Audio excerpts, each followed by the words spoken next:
Esselamu Aleyküm və Rəhmətullahi və Barakatuhu. Hər birinizi bağışlayan və mərhəmətli Allahın adıyla salamlayıram, əziz qardaşlar. İnşallah əqidə dərslərini başlayırıq. Əqidə dərslərini İmam Tahavinin, məşhur alim İmam Tahavinin bu həmin kitabından oxuyacaq Allahın izni ilə. İmam Tahavi öncə Şafi məzhəbində olubdur. Onun dayısı İmam Muzəni məşhur Şafi fəqihlərindən olubdur.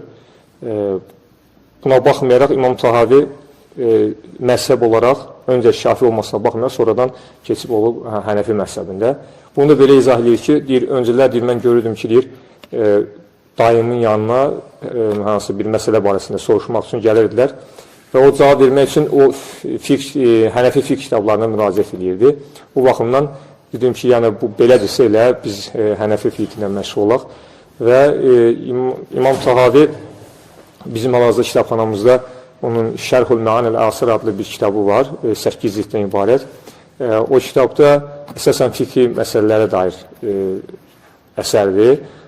İxtilaflı məsələlər, əlaqəli məsələlər, məsələn, namazda olsun, orucda və digər əməllə əlaqədar olan mövzularda olsun, ixtilaflı məsələlərə izah gətirir. Məsələn, biz nə üçün vitr namazını 3 rükət qılırıq? Çünki hədisdə 1 rükətdə gəlibdir. Onu çox gözəl bir şəkildə açıqlayır və digər məsələlərdə həmçinin. İmam Tahavi, buna məsələn, Tahavi əqidəsi deyilir. Nə üçün Tahavi əqidəsi deyilir? İmam Tahavi də özünü inşallah oxuyacaq ki, bu əqidəni İmam Əbu Hanifəyə dayandırır. Təbii ki, o da İmam Əbu Hanifənin dərliyib toparladığı əsərlə bağlıdır sahabənin sözünə və Allah Resulü'nün sünnətinə. Şərhul Əqidətil Tahaviyyə kitabın adı budur. Şərh eşidirsin, yəni şərhdir. İmam Tahavi əqidəsinin şərhidir. Bu şərh mənim Tahavinin əsərinə aid bir çox şərhlər yazılıbdır. Onların belə ən məşhurlarından biri də Bəbərti şərhidir. Bu da biraz daha asan, anlaşılır, tərzdə yazılan bir əsərdir. İmam Tahavi haqqında ümumiyyətlə onu deyim ki, İmam Tahavi 3-cü əsrdə yaşamış, Hicri 227-ci ildə doğulmuş bir alimdir. Əsl adı, uzun bir adı var, oxuyacam. Əhməd bin Muhammed bin Sələmə bin Abdülməlik bin Sələmə İbn Səlim bin Süleyman bin Əl-Əzdiyyu Əl-Misriyyu Əbu Cəfərdir. Qısa olaraq Əbu Cəfər Ət-Tahavi deyirlər. İmam Tahavi əqidəsi, 4 məzhəb alimləri hər biri İmam Tahavi əqidəsini oxudur. Baxmayaraq ki, məzhəb olaraq Hənəfi məzhəbindən idi, amma bunun yazdığı əsər ümumiyyətlə Əhl-i Sünnət vəl Cəmaatın əqidəsi olduğuna görə bütün məzhəblər İmam Tahavi əqidəsini oxudurlar. Deməli, İmam Bəbərti də 710-cu ildə yaşamış alimlərdəndir. O, şəriət elmlərini bilən, zəngin biliyə sahib, güclü, əzəmətli görünüşə malik olan hörmətli və nüfuzlu alim idi. Dəfələrlə ona qazılıq vəzifəsi təklif olmasına baxmayaraq bundan imtina etmişdir. Çoxlu əsərləri var onun da İmam Bəbərtinin də. İmam Bəbərtinin dediyim kimi əsəri biraz daha anlaşılı dildə yazdığı üçün, daha qısa olduğu üçün adətən bu şərh daha çox oxunur. Əqidə ümumiyyətlə əqaid, əqidə sözündən götürülür. Əqaid sözün təkidir, cəmi də əqaiddir. Əqidə təkdədir, əqaid isə onun cəmidir. Ümumiyyətlə, bir insanın iman əsaslarına aid öyrənməsi vacib olan məsələlərdir. Yəni, biz ümumiyyətlə hər bir müsəlman üçün ən vacib olan, fərz olan etiqadı birinci bilməlidir. Etiqadı nədən ibarətdir? Əqidəsi düzgün bilməlidir. Bütün əməlləri də buna bağlıdır. Yəni, əqidəsi düzgün olmayan bir insanın, əlbəttə ki, o etdiyi əməllərin də heç bir onun üçün savabı olmaz. Mütləq əqidə birinci düzgün olmalıdır. Yəni, bidət əhlindən fərqlənməlidir. Əqidəmiz Əhl-i Sünnət vəl Cəmaata dayanmalıdır. Bismillah deyək, deməli, başlayaq oxumağa Allahın izi ilə. Deməli, İmam Bəbərti giriş olaraq belə bir giriş verir kitaba. Rəhmən, rəhim olan Allahın adıyla varlığı və sonsuzluğu vacib, səxabəti və ehsanı geniş, xeyirxahlığı sonsuz, geniş fəzilət və lütf sahibi, zatı bütün bənzərlik və oxşarlıqdan münəzzəh, sifətlərində dəyişkənlikdən və yox olmaqdan uca olan Allaha həmd olsun. Varlığı və sonsuzluğu vacib. Yəni, bizim varlığımız mütləq bağlıdır kimə, atamıza, anamıza, ondan sonra gelir Adəm əleyhissalama, oradan da torpaq, düzdür. Bizim varlığımız nəyəsə bağlıdır. Amma Allah haqqında Allahın varlığı vəcibal vücud deyilir və sonsuzluq, yəni bəqa deyilir. Məsələn, İmam Əbu Hanifə soruşmuşlar ki, bu necə Allahdır ki, əvvəli yox, sonu yox, bu necə Allahdır? İmam Əbu Hanifə həmin o zındıqa, belə deyək, ateisə, belə cavab vermişdi ki, bir rəqəmini tanıyırsan mı? O da demişdi ki, bəli. Bəs ondan əvvəl nə var? Deyib ki, 0. Bəs birdən sonra birin sonu nədir? Deyir, sonu yoxdur. O zaman o elə Allahdır ki, elə birdir ki, onun əvvəli yoxdur, sonu yoxdur. Yəni, Allah haqqında vacibül vücud demək bu deməkdir. Sonsuzluq da bəqadır, Allahın sonu yoxdur. Allahın zat və sübudi sifətləri haqqında inşallah oxuyacaq. Allahın sifətləri bənzərlikdən uzaqdır, nəyəsə bənzəməz.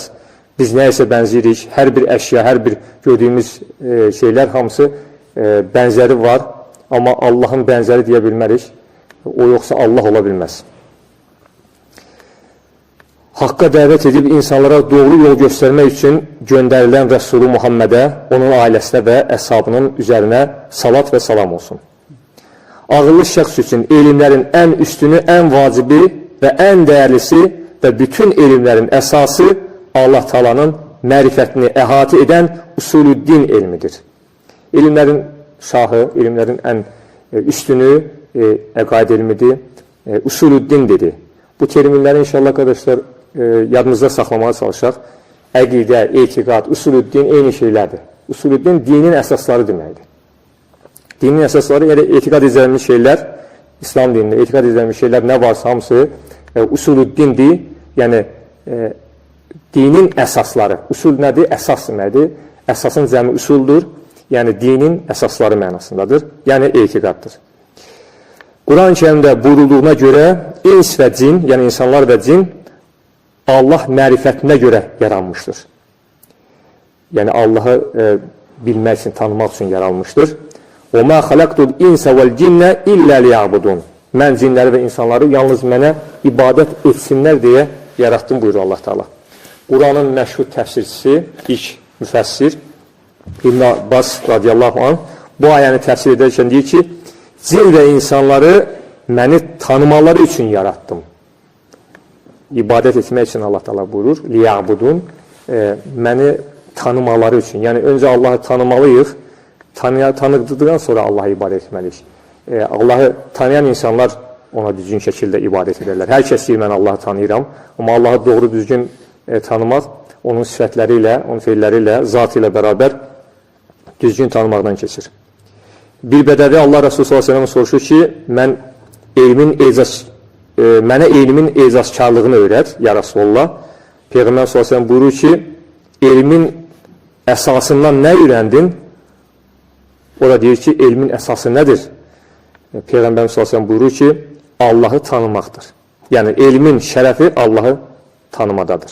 Allah Teala bütün mövcudatdan daha əzəmətli, daha uca olduğu üçün onun barəsində olan elmi öyrənmək daha əhəmiyyətlidir.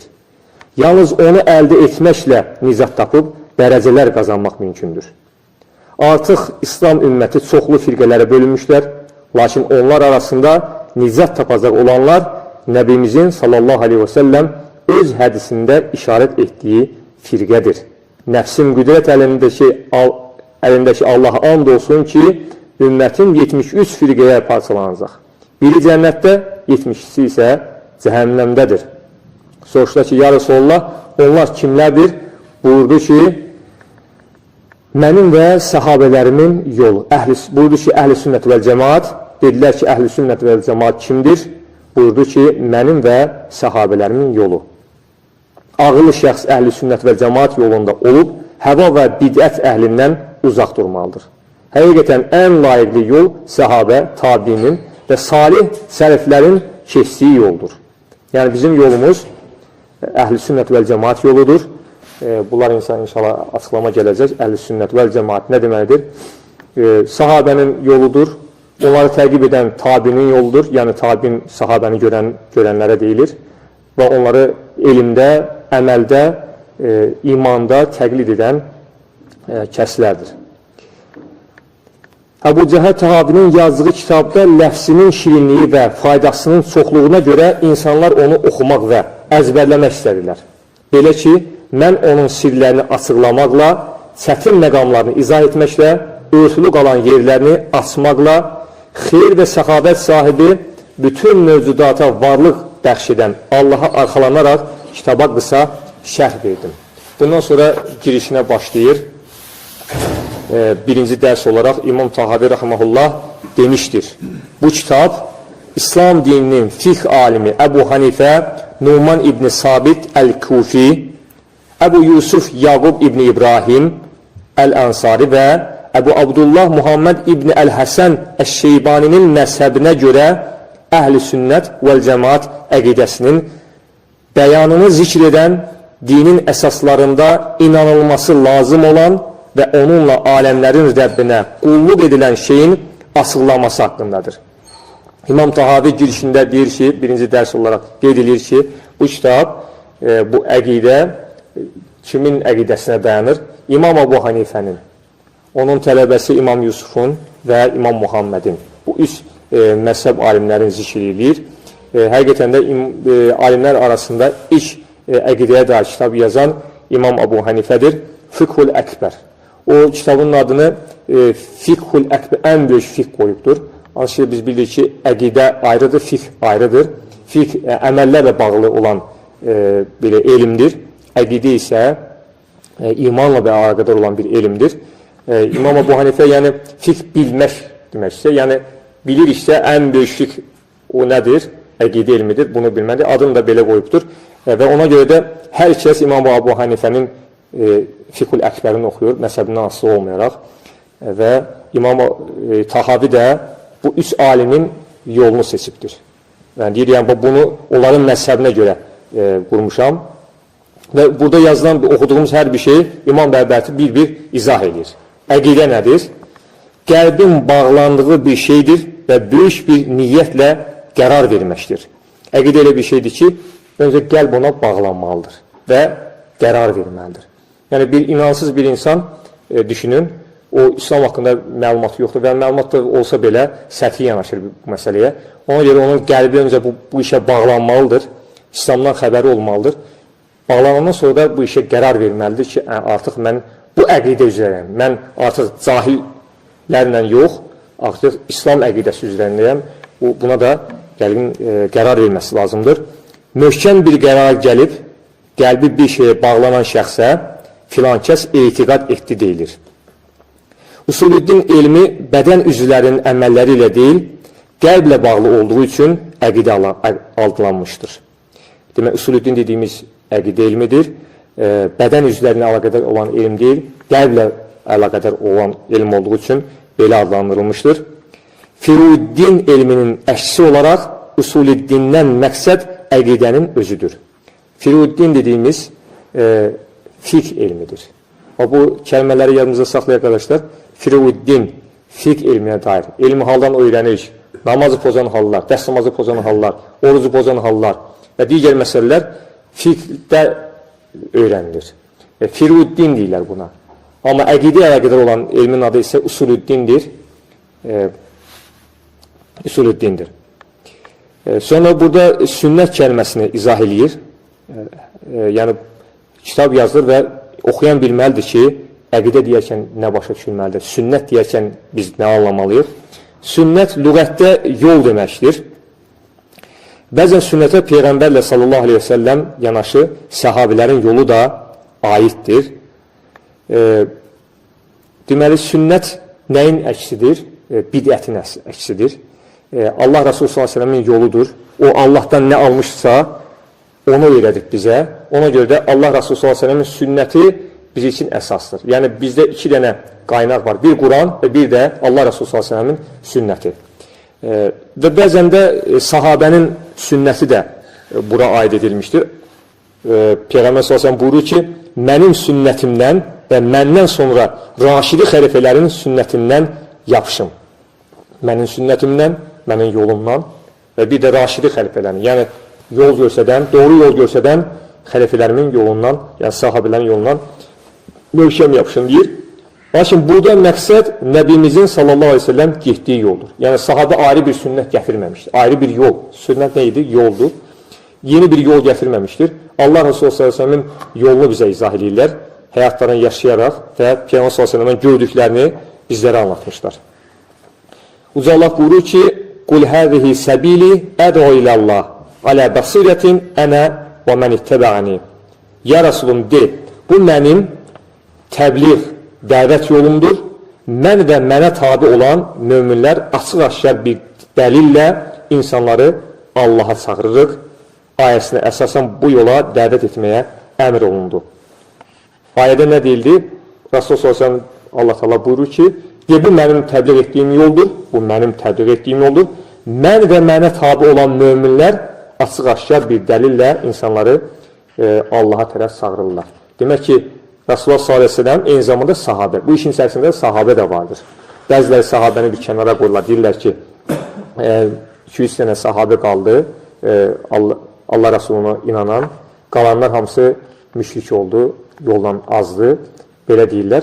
Bizim onlarından fərqimiz, bax bu ayədir. Ona inananlar deyərsən, cəm halında deyir. Söhbət 200 nəfərdən gedirsə, Allah Taala ayədə onları cəm halında bu şəkildə təbii ki, işlətməz. Əhl-i sünnət vəl cəmaət deyilir. Nə üçün sadəcə İslam deyilmir? Məsələn, biz İslam dininin mənsubları deyilmir. Əhl-i sünnət vəl cəmaət deyə uzun bir kəlmədən istifadə olunur. Çünki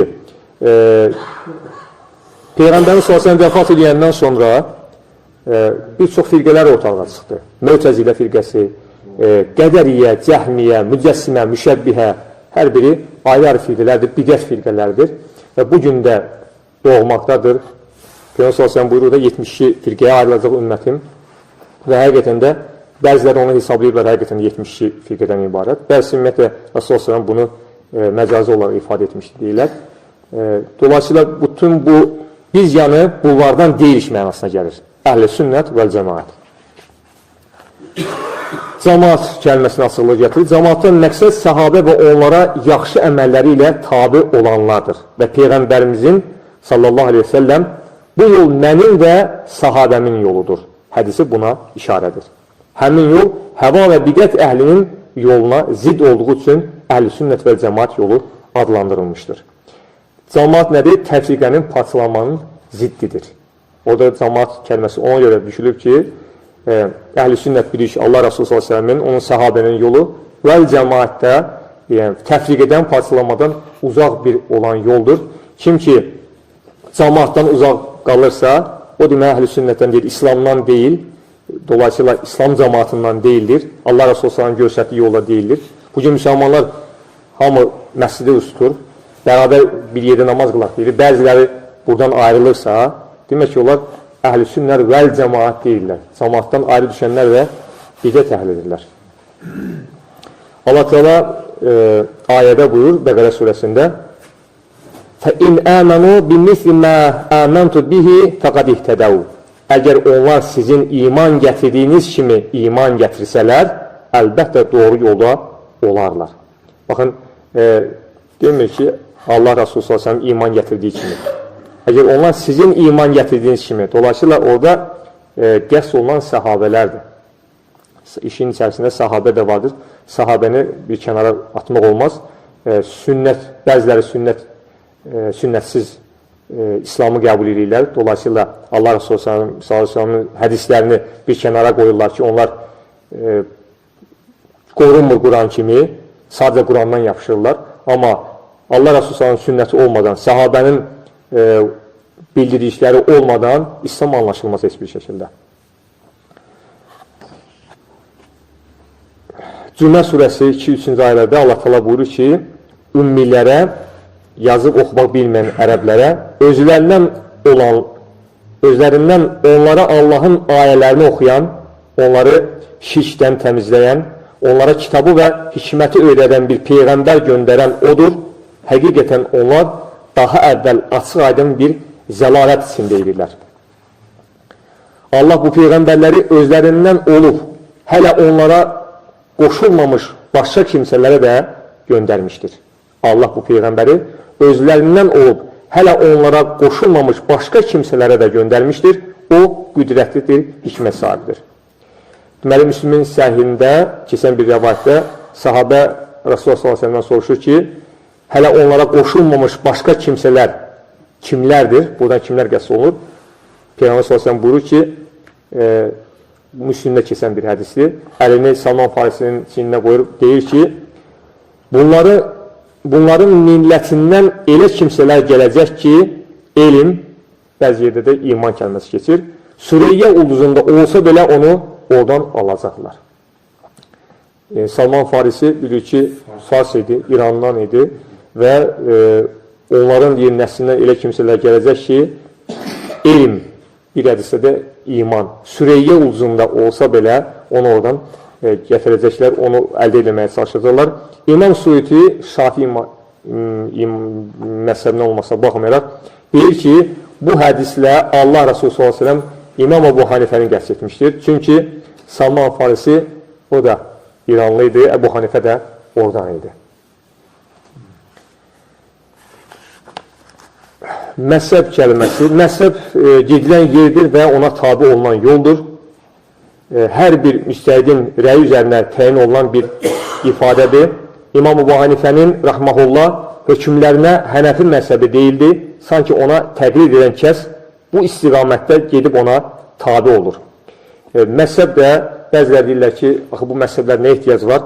4 məzhəb olmasın, elə bir yol olsun da. Bu niyə belədir axı? Belə etiraz edənlər var. Bir şey deyim ki, qardaşlar, hər zaman o misalı veririk. Allah Resulü s.ə.v-in dönəmində məzhəb olubdur deyirik. Əslində olmayıbdır. Nəyə görə deyirik bunu? Resulü s.ə.v hər hansı bir məsələ olanda, bilmədikləri bir məsələ olanda sahabənin gəlib Allah Resulü s.ə.v soruşurdular, o da dərhal ona cavab verirdi. Amma bəzən elə məsələ olur ki, məsələn, Allah Resulü s.ə.v deyir ki, tapşırır ki, Bəni Qureyzəyə çatıncaya qədər əsr namazını qılmayın. Onlara belə bir təlimat verir. Və yola düzəlirlər, onlar döyüşə gedirlər, yollanırlar. İnsanların bəzisi, sahabənin bəzisi deyir ki, artıq əsr namazı vaxtı girdi, gəlin əsr namazını qılarım. Başlayırlar namazı qılmağa, digərlər deyirlər ki, yox, Allah Resulü s.ə.v bizə nə tapşırdı? Bəni Qureyzəyə çatıncaya qədər əsr namazını qılmayın. Belə bir mübahisə yaranır. Bəzisi qılır, bəzisi qılmır. Bəzisi çatandan sonra qılır. Gəlib Peyğəmbər s.ə.v əzm edirlər məsələni. Və Allah Resulü s.ə.v deyir ki, siz də doğru etdiniz, siz də. Hər ikisinə bəraət qazandırır. Əslində doğru birdir. 2 dənə doğru ola bilməz. Demək ki, hər ikisi də, yəni belə deyir, tam ki, 500 nəfər yola düşmüşdürsə, bunların yarısı belə deyir, yarısı belə deyir. Hələ Allah Resulü s.ə.v sağlığı dönəmində bu baş verir. Demək ki, Allah Resulü s.ə.v sağlığı dönəmində insanlar arasında Peyğəmbərimizin sözlərini fərqli anlayanlar ola bildiyi kimi, bir sahabə anlaya bildiyi ki, vəfat etdikdən sonra bizlərin də hansı bir hədisi fərqli anlaya bilməmiz mümkündür. Necə ki, İmam Əbu Hanifə bir hədisi başqa cür yorumlayır, İmam Şafii başqa cür. Bu ziddiyyətdə düzdür, belə də dinin bütün məsələlərini əhatə eləmir. Müəyyən bəzi məsələlər var ki, orada ixtilaflı məsələlər var. Bu da təbii bir prosesdir. Yəni, bundan qaçmaq qeyri-mümkündür. Allah Resulü s.ə.v tapşırmışdı, bir söz demişdi, düzdür. Mən o qardaşıma deyərəm ki, qardaş, o 4 məsəb deyirsən olmasın. Yəni, buna bir cavab ver mənə görüm. Niyə orada bir yol olmadı? Sahabə dediyimiz ən seçkin bir ümmət, insanlar Allah Resulü s.ə.v sözündən 2 dənə şey anladılar. Demək, sonradan da bu bir təbii prosesdir, bizdən asılı olmayan bir prosesdir. Ona görə biz deyirik ki, bu 4 məzhəb haqq məzhəbdir. Bunun xaricindəkilər bidət əhlidir. Bugün bizim hər hansı bir məzhəbi təqlid etməyimiz elə əslində əhl-i sünnət vəl cəmaat yolundadır deməkdir. Eyni zamanda İslam əqidəsi üzərindəyik deməkdir. Fiqh sözü lüğətdə dəlillə əsaslanaraq dəqiq anlayış deməkdir. Terminoloji mənada fiqh dəlillər əsasında şəriət ehkamlarını bilməkdir. İslamın fəxrə adlandırılan İmam Bəzdəvi ona əməl etməkdir ifadəsini də əlavə etmişdir. Fiqh ümumiyyətlə bir islahi termin olaraq dəlillər əsasında şəriət ehkamlarını bilməkdir. Yəni fiqh anlamaq, bilmək mənasındadır. İmam Bəzdəvi deyir ki, o eyni zamanda onu əməl etməkdir. Belə bir əlavə etmişdir. İmam Əbu Hanifə rəhməhullah isə belə yazır: fiqh elmi nəfsi və ona xeyir və zərər olan şeyləri tanımaqdır. Yəni itaət və ibadətləri yerinə yetirməklə savabdan faydalanacağını, haram və qadağaları işləməklə cəzadan zərər çəkəcəyini bilməkdir. Yəni dolayısıyla halal və haramı bilməkdir. Bilməlidir ki, bunun da qarşılığında halala riayət etdiyi zaman savab qazanır, haramdan uzaq durduğu zaman günahdan uzaq olmuş olur və bunun da nəticəsi əzab və yaxud da cənnətdir. Sonunu da bilməkdir. Yəni. İmam Əbu Hanifə və onun acizlarını din fəqihlər adlandırmışlar. Bu din Nəbimizə sallallahu aleyhi və səlləm göndərilən hənif dinidir. Çünki onunla alimlərin şanı yüksəlir, hüccət və dəlilləri qüvvətlənir. Keçmiş alimlər üsul və furu kitablarını yazıb, səhih rəylə eşidilən rəvayətləri bir araya gətirmişlər.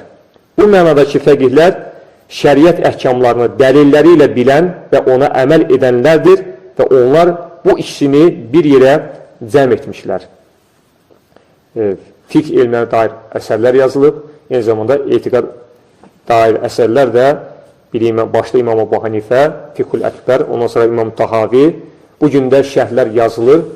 Amma İmam Tahavinin kitabının üzərində bugün bidət əhli də şərh yazırlar. Onlar da İmam Tahavi özlərinə çıxmaq istəyirlər. Ən gözəl şərhi isə biz mötəbər alimlərin şərhi ilə götürməliyik. Müasirlərdə biraz ixtilaflar var, fərqli anlacanlar var. Amma biz ən doğru, ən mötəbər alimlər hansıdırsa onların şərhini oxumalıyıq. Şeyx Vəki elmlə bağlı belə demişdir: fiqhdə və kəlam elmində başqasına açılmayanlar Əbu Hanifəyə açılmışdır. Fiqhdə və kəlam elmində başqasına açılmayan Əbu Hanifəyə. Yəni, o qədər dərin zəkalı bir alim ki, İmam Əbu Hanifə. Kəlam da, qardaşlar, eyni zamanda üsulü dindir, etiqaddır. Yəni, kəlam elmi biraz sonradan meydana gəldi.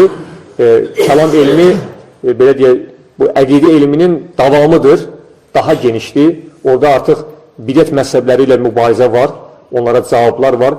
Bütün, belə deyək, detallara, təfərrüatlara girərək, kəlam elmi bugün əgər olmasaydı, İslam elmi çökərdi və bidət əhlinin əlində olardı.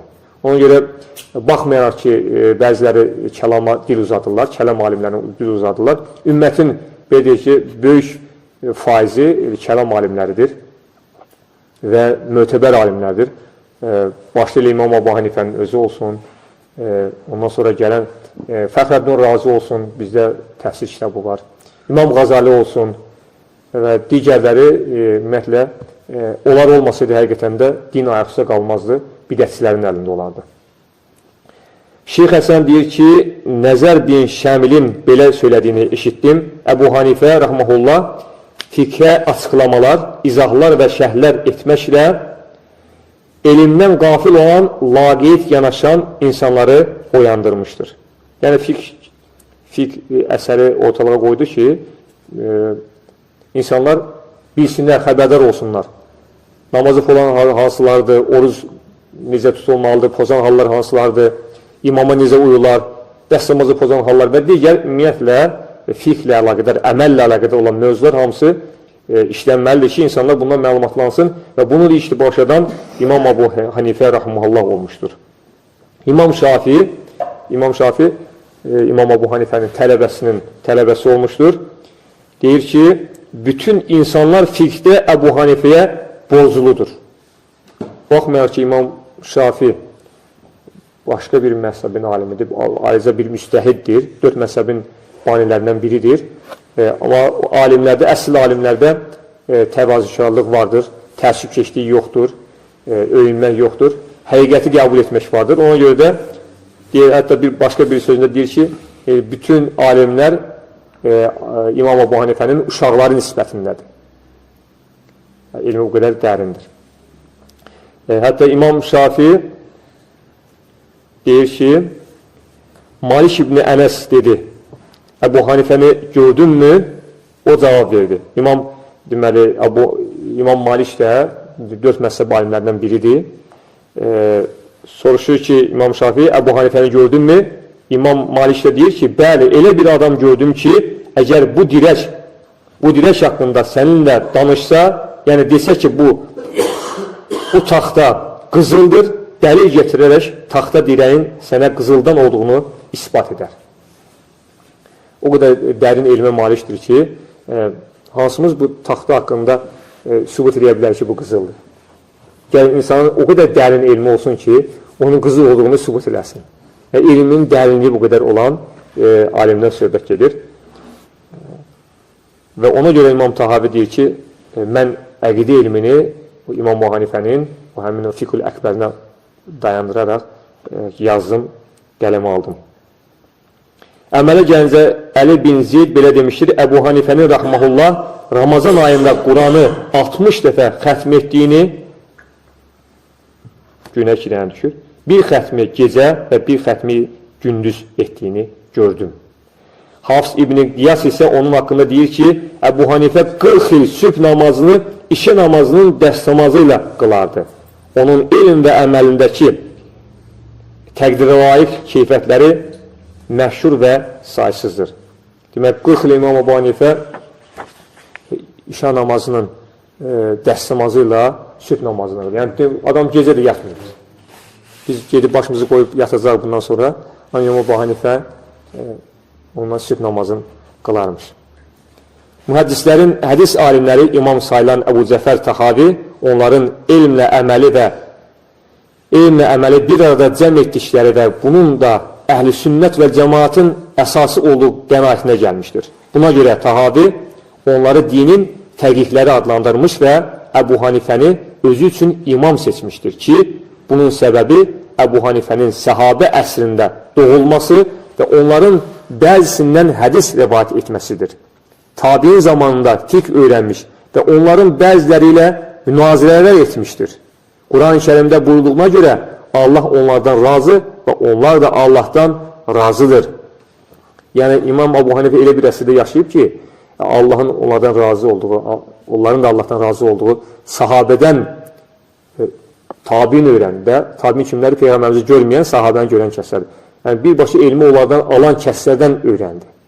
Bunlar həm sahabəyə əməldə uyan, eyni zamanda etiqadda uyan kimsələrdir və bu ən doğru yoldur, ən kəsmə yoldur. Və Peyğəmbər s.ə.v sahabələrin xeyirli əməllərinin şahidi olub belə buyurmuşdur, xeyirli əsr mənim olduğum əsr, sonra onların ardıcıllarının əsridir. Sonra ardıcıllar kimlərdir? Tabinlərdir. Və tabinlər də görənlə dediyi ki, İmam Əbu Hanifədir. Ona görə də baxmayaraq ki, bu qədər elmi dərinliyə, zəkəyə malikdir, İmam Əbu Hanifəyə dil üzü adamlar da taxılır. Yəni, bugün də dil üzü adamlar var. Amma belə deyək də, hər zaman öndə olan insan qınanır, öndə olan insanlar paxıllıq olur. Ona görə də o günəşi görə bilmirlər. Demək ki, qardaşlar, mövzularımız qarşıda fərqli mövzular qarşımıza çıxacaq inşallah. Allahın zatı sifətləri, sübuti sifətləri, eyni zamanda cənnət, cəhənnəm məsələləri və bir çox məsələlər qarşımıza çıxacaq. Orada yeni məsələlərlə inşallah qarşılaşacaq. Bəzi bidət əhlinin görüşlərinə də yer veriləcək. Bizim əqidəmiz, əsl İslam əqidəsi nədən ibarətdir? Orada tam açıqlığı ilə, genişliyi ilə bildiriləcək Allahın izi ilə. Demək ki, bu gün öyrəndik ki, əqidə nə deməkdir? Əqidə dedik ki, kəlmə olaraq, yəni düyünləmək deməkdir. Qəlblə əlaqədar olan bir elmdir. Furu elmi isə, fiqh elmi isə əməllərlə əlaqəli olan bir elmdir. Məzhəb və cəmaat nə deməkdir? Ona açıqlıq gətirdik. Kimləri fiqh alimi adlandırırlar? İmam Əbu Hanifə kimi əməllərlə əlaqədar elmi öyrədən alimlər fiqh alimləridir. Usulüddin elmi nə üçün kəlam elmi adlandırılmışdır? Usulüddin elmi, kəlam elmi demək o ki, eyni şeylərdir. Etiqaddan bəhs edən elmdir. Sonradan kəlam adlandırılmışdır. Yəni, mövzu genişləndikcə, məsələn, sonradan İmam Tahavidən sonra İmam Əşari çıxdı, ondan sonra İmam Maturidi çıxdı. Bəzilər deyirlər ki, axı, niyə İmam Əbu Hanifənin əqidəsindəyik, sonra deyirsiniz ki, Maturidiyik. Bu nə deməkdir? Bu ona görədir ki, sonradan elə məsələlər çıxdı ki, elə bidət əhli insanlar saydıqdan Mötəzilədir, Qədəriyyədir, Müşəbbihədir, Mücəssimədir. Bunlar hamısı ayrı-ayrı firqələrdir, yəni batil firqələrdir. Onlara cavab vermək lazımdır. Mütləq onlara cavab vermək lazımdır ki, yəni əsl İslam əqidəsi bilinsin, ortalığa çıxsın. Ona görə də bu məsələlər İmam Maturidin dövründə çıxdı deyə, o dövrdə onlara cavab verildi və biz də bugün deyirik ki, İmam Maturidin əqidəsi üzrəyik. Əslində bununla biz nəyə qəsd edirik? Elə İslam əqidəsinin üzərindəyik. Bu deməkdir, sadəcə bunu anlamayanlar dil uzadırlar. Təbii ki, biz də bunu bugün ona görə öyrəndik ki, əqidəmizin doğru düzgün öyrənilməsi bizim həm əməllərimizə düzgün təsirləsin, həm də biz doğru yolda olaq, bidət əhlindən olmayaq. Allah söhbətimizi qəbul etsin, qardaşlar. Allah Teala bizi hər zaman haqqı haqq olaraq göstərsin, ona bilməyi nəsib etsin. Batili göstərsin, ondan çəkilə bilməyi nəsib etsin, qardaşlar.